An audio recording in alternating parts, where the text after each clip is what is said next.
பிரியமான தேவனுடைய பிள்ளைகளே, கர்த்தருடைய நாமத்தினால் நான் உங்களை வாழ்த்துகிறேன். கர்த்தருடைய வசனத்திற்கு உங்களை வரவேற்கிறேன். ஆமா, நாம நம்முடைய வீடு எப்படியும் கட்டலாம், எவ்வளவு பாதுகாப்போடையும் கட்டலாம், சுத்தி கோட்டை போட்டு செக்யூரிட்டிய போட்டு என்னன்னாலும் நம்ம செய்யலாம். ஆனா ஒரு வேலி ஒன்று இருக்கிறது. அந்த வேலி யோபுவுக்கு தேவனே வேலி போட்டார் என்று பார்க்கிறோம்.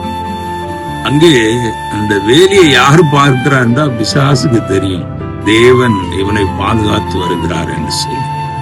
யோபு 1:10 பாருங்க, அங்க சொல்லுகிறான், நீர் அவனையும் அவன் வீட்டையும் அவனுக்கு உண்டான எல்லாவற்றையும் சுற்றி வேலி அடைக்கவில்லையோ?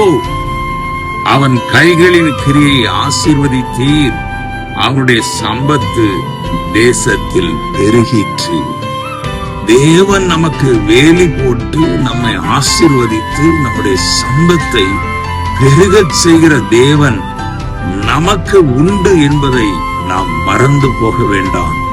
ஆகவே பயப்படாதீங்க. கர்த்தர் இந்த நாளிலும் பெரிய காரியங்களை நமக்கு செய்வார். ஹல்லேலூயா, ஆமென்.